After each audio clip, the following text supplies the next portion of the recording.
इस क्लास 6 हमने लास्ट जो मीटिंग हमारी हुई थी उसमें हमने पाठ 2 वर्ण विचार पढ़ा था। तो वर्ण विचार में हमने ये पढ़ा था, वर्णमाला पढ़ा था, वर्ण और वर्णमाला पढ़ा था। और वर्णमाला में हमने पढ़ा था कि वर्णमाला के 2 भेद हैं। वर्णों को 2 भागों में बांटा गया है, स्वर और व्यंजन में बांटा गया है। तो स्वरों के बारे में तो मैं आपको सारी जानकारी दे चुकी थी, और जो अब हम हैं वो हम करेंगे व्यंजन के बारे में करेंगे। तो व्यंजन क्या है?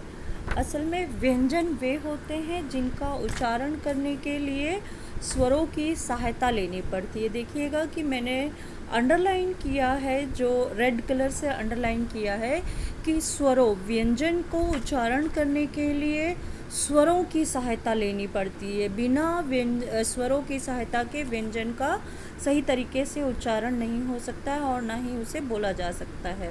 तो इस तरह से सभी व्यंजनों के उच्चारण में स्वरों का होना बहुत ज़रूरी है। और जो व्यंजन हैं उनमें पहले से ही अस्वर होता है। जितने भी व्यंजन हैं उसे अ स्वर के साथ ही बोला जाता है, जैसे कि क, ख, ग, घ।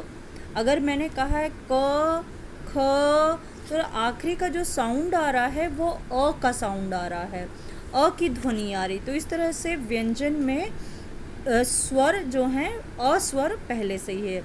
और जो व्यंजन, स्वर रहित व्यंजन दर्शाने के लिए व्यंजन के नीचे हलंत लगाया जाता है, और जिस व्यंजन के नीचे हलंत होता है उसमें स्वर जो है वो क्या होता है, नहीं होता है। तो उसका उच्चारण जो होता है वो बिल्कुल जल्दी जल्दी होता है। क, ख, ग, घ, अंग, च, छ, ज, ज, झ, ञ, ट, ठ, ड, ढ, न, त, थ, द, ध, न, प, फ, ग, घ, म। ये इस तरह से जल्दी से होता है क्योंकि उसमें क्या है, अस्वर नहीं है। जैसे क, ख, ग, घ, इसमें अ का साउंड है, लेकिन क, ख, ग, घ, अंग, इसमें अ का साउंड नहीं है। तो इस तरह से जिसमें हलंत लगा हुआ होता है, आप देखेंगे कि जो व्यंजनों का प्रकार दिखाया है, जिसमें क है, क, प, अ सहित व्यंजन, ठीक है, इसमें दिया है। दूसरा ख, मैंने उसको नीचे अंडरलाइन किया है, ख को, क, प, अरहित व्यंजन, क, प, ये अरहित व्यंजन है और इसके नीचे हलंत लगा हुआ है, ठीक है। तो इस तरह से जो व्यंजन होते हैं उसमें सबसे पहला नियम है ये है कि जो व्यंजन है उसमें स्वर निहित है, स्वर रहता है उसके अंदर। और जो व्यंजन है उसमें जो और स्वर रहित व्यंजन होता है उसमें नीचे हलंत लगा होता है, उसका उच्चारण भी अलग होता है, ठीक है बच्चों। तो बच्चों, अब जो व्यंजन है उसको किस तरीके से एक उसकी व्यवस्थित ढंग से, व्याकरणिक व्यवस्थित ढंग से उसको रखा गया है, क्योंकि अलग अलग तरह के व्यंजन हैं और बहुत सारे व्यंजन हैं। तो उन सभी व्यंजनों को एक अलग तरीके से व्यवस्थित ढंग से रखा गया है। तो उसके लिए क्या किया है, व्यंजनों को 3 भागों में बांटा गया है। आप देखेंगे 3 प्रकार के व्यंजन होते हैं। हिंदी में व्यंजन 3 प्रकार के होते हैं, बुक में लिखा है। पहला है स्पर्श व्यंजन। तो स्पर्श व्यंजन क्या? स्पर्श यानी छूना, टच करना। तो आपको बताएं, जो मुख में जो ध्वनियाँ कहाँ से निकलती है, मुख से निकलती है, और इसमें जीभ जो है उसका बहुत बड़ा रोल होता है, जीभ का बहुत बड़ा हिस्सा भाग होता है, और उसको वो कहाँ कहाँ टच करती है, असल में वही क्या होता है, उसी को ही स्पर्श व्यंजन कहते हैं। इस तरह से स्पर्श व्यंजन जो हैं वो 5 हैं, 5 वर्ग के स्पर्श व्यंजन है। आगे जब हम पढ़ेंगे उसमें तो बताएंगे। अंतःस्थ व्यंजन, अंतःस्थ व्यंजन वे होते हैं जो हमारे मन के भीतर होते हैं, ठीक है, भीतर स्थित है, यानी भीतर रहने वाला। जो ध्वनि है वो जीभ से या मुख से जब बाहर आती है, लेकिन वो कहाँ से आती है, अंदर से आती है। और फिर उसके बाद है ऊष्म। ऊष्म व्यंजन वे होते हैं जिनको जो हम उच्चारित तो करते हैं, लेकिन वो पहले मुंह में हवा जो है घूमती है और फिर बाहर आती है। तो इसलिए वो क्या होता है, जैसे कि आपको पता है कि मुंह से जो भी हवा निकलती है वो गर्म ही होती है। इसका सबसे अच्छा उदाहरण हम ठंड में देख सकते हैं कि जब बहुत ठंड होती है, बाहर भी कोहरा होता है, सब कुछ होता है, तो हम जब मुंह से बोलते हैं तो हमारे मुंह में से भाप निकलता है। असल में वो भाप जो है वही गर्म हवा है, गर्म वायु है, इसलिए उसे मुख से निकलता है तो वो गर्म वायु है, इसलिए उसे ऊष्म व्यंजन का मतलब उसको मुष्म में, क्योंकि वो मुंह से निकल रही हैं ध्वनियाँ।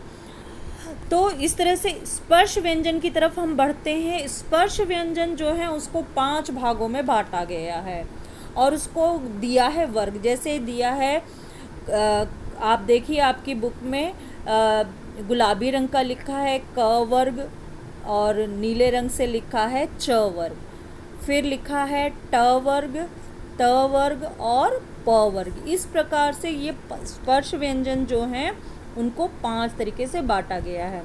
और मैंने यहाँ पे लिखा हुआ है कि प्रत्येक व्यंजन का उच्चारण क्या है। असल में ये जो स्पर्श व्यंजन है तो जीभ कहाँ कहाँ टच करती है, इस वजह से इसको स्पर्श व्यंजन कहते हैं। आप देखें, अगर इसको पढ़ेंगे क ख क ख ग घ अंग, क ख ग घ अंग, आपका मुंह खुला है और मुंह खुला है और जो ध्वनि आ रही है वो गले से आ रही है, गले में से आ रही है, इसलिए इसे इसको ये जो व्यंजन है वो कंठ को स्पर्श करते हैं, गले को स्पर्श करते हैं। एक बार फिर आप दोहरा सकते हैं, खुद करके देख सकते हैं कि क ख ग घ अंग, आपका मुंह खुला है और हवा जो है, वायु जो है, वायु यानी ध्वनि जो बाहर आ रही है, आवाज़, वो गले से आ रही है, इसलिए इसको कंठ स्पर्श, ये कंठ को स्पर्श करती है, इसलिए ये स्पर्श व्यंजन में आता है जो कि कंठ को छूता है। दूसरा हमारा है च वर्ग। च वर्ग में अगर आप देखेंगे तो च को बोलते हैं तालु, तालु को स्पर्श करता है। आपको पता है कि हमारे गले में जहाँ पे कंठ है उसके ऊपर में एक घंटी है ना, तो वो जो घंटी है, तो जो जीभ है वो पूरी क्या करती है, उस पूरे हिस्से को टच करती है। कैसे, देखिए आप, च छ ज झ ञ। एक बार फिर करते हैं, च छ ज झ ञ। तो जीभ जो है ऊपर वाले हिस्से को, पूरे हिस्से को वो क्या करती है, टच करती है, जहाँ तक हमारा वो घंटी लटकी हुई हमारे गले की, वहाँ तक वो करती है, इसलिए ये। और सारे व्यंजन इसके च छ ज झ य, ये जितने भी इसके भाग हैं वो सारे के सारे उसी जगह से उच्चारित होते हैं, इसलिए इसको च वर्ग देकर इसको तालु या गले की घंटी जो होती है उसको स्पर्श करता है, इसलिए इसको रखा। ट वर्ग देखिए, ट वर्ग में ट ठ ड ढ अंग, इसको कहते हैं मूर्धा। असल में मूर्धा होता क्या है, मूर्धा जो है वो आप इसको कहेंगे कि जो हमारा दांत है ना, मुंह में ऊपर वाला जो दांत का हिस्सा है, मुंह के ऊपर में जो दांत है उसके पीछे साइड में, दांत के पीछे साइड में, वहाँ पर जो जीभ है वो उल्टी होकर क्या करती है, हमारे जिस जगह को स्पर्श करती है वो मूर्धा होती है। एक बार फिर मैं बता रही हूँ आपको कि जो हमारे मुंह के अंदर ऊपर वाला दांत होता है, दांत की जो लाइन होती है पूरी, उसको उसके पीछे वाले हिस्से को जीभ क्या करती है, उल्टी होकर टच करती है। ठीक है, उल्टी होकर टच करती है, और मतलब कौन सा, आगे वाला हिस्सा, हमारे जीभ का आगे वाला जो कोन होता है वो स्पर्श करता है, वो जहाँ टच करता है उसको मूर्धा कहते हैं, वो हिस्सा मूर्धा कहलाता है। ठीक है, तो देखिए उसका उच्चारण करिए, ट ठ ड ढ अंग। तो अब आपको महसूस हो रहा होगा कि आपके दांत है जो ऊपर वाले, उसके पीछे साइड में जीभ टच कर रही है और हल्की सी गुदगुदी मालूम पड़ती है। एक बार फिर देखिए, ट ठ ड ढ अंग, ट ठ ड ढ अंग, है ना। हल्का सा, बहुत हल्का सा एक सेंसिटिव चीज़ गुदगुदी सी हमें महसूस होती है। तो वो हिस्सा जो है मूर्धा होता है और इसके सारे वर्ण जो हैं वो उसी जगह से उच्चारित होते हैं, इसलिए इसे ट वर्ग का मूर्धा या मूर्धन्य व्यंजन कहा जाता है। त वर्ग। अब त वर्ग जो है, जब जीभ जो है वो दांत को छूती है, जीभ दांत को स्पर्श करती है। देखिए कैसे, त थ द ध न। फिर से उच्चारण करिए, त थ द ध न।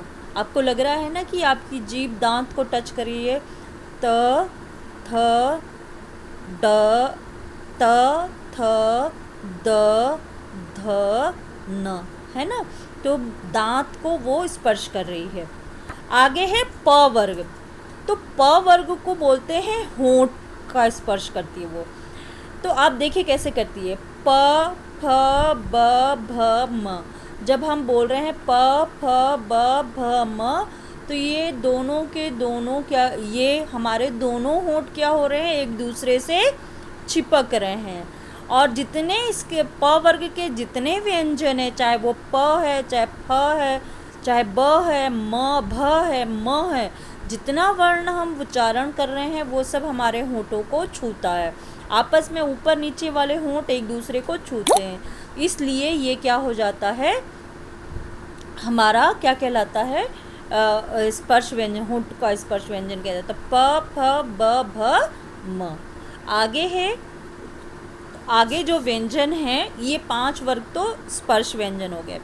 आगे 4 व्यंजन ऐसे हैं जिन्हें अंतस्थ कहते हैं कि ये हमारे कहाँ से निकलता है, हमारे भीतर हृदय से, मन से निकलने वाला व्यंजन होता है, जो कि अंदर से बाहर की तरफ आता है। देखिए कैसे, य र ल व, य र ल व। लेकिन एक इसमें एक ये भी आप देखेंगे कि ये जो चारों व्यंजन हैं, हमारे जीभ जो है, ये जो ऊपर वाले 5 हमारे व्यंजन हैं उनके एक एक स्थान को वे टच करता है। देखिए कैसे, य बोल रहे हैं तो जीभ जो है, हम पीछे का जो गला है उसको हल्का सा दबाते हैं और कंठ में से आवाज़ आता है य। फिर है र बोल रहे हैं तो जो ऊपर वाला दांत है उसके पीछे साइड में जीभ जो क्या कर रही है, जो हमने च वाले में किया था, च वाले में नहीं, ट वाले में किया था, तो जीभ पीछे की तरफ उसको छू रही है, य र। फिर है ल जब बोल रहे हैं तो वो जीभ क्या कर रही है, ऊपर वाले दांत को टच कर रही है।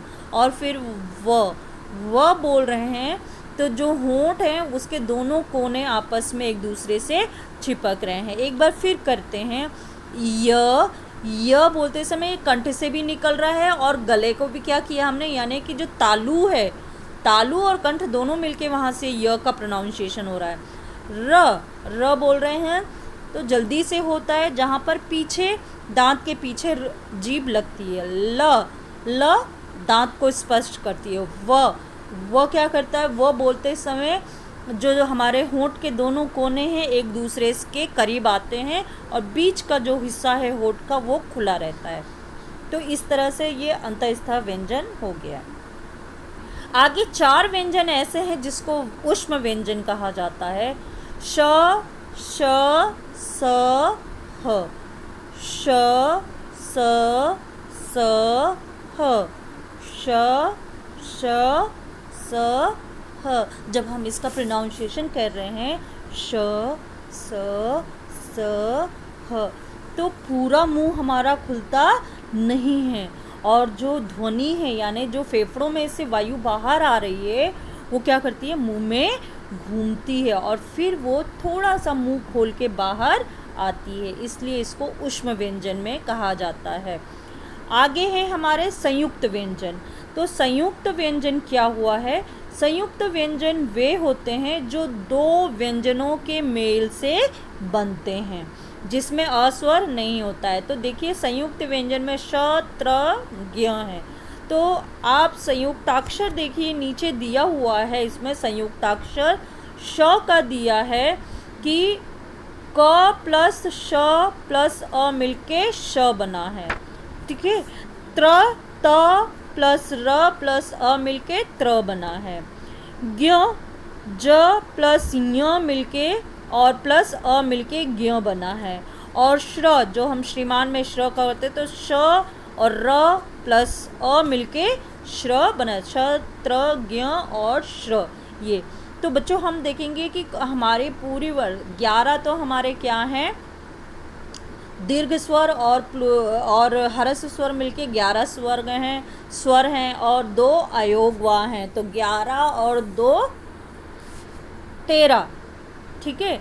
और 5 जो हैं, 5 स्पर्श व्यंजन हैं और प्रत्येक वर्ग में 5, तो 5 और 25, तो इस तरह से 25 13 और 25 मिलके कितने हो गए, टोटल 38 हो गए।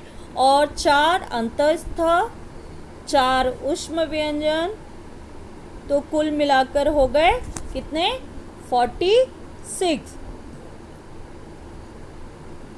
46 व्यंजन ये हो गए,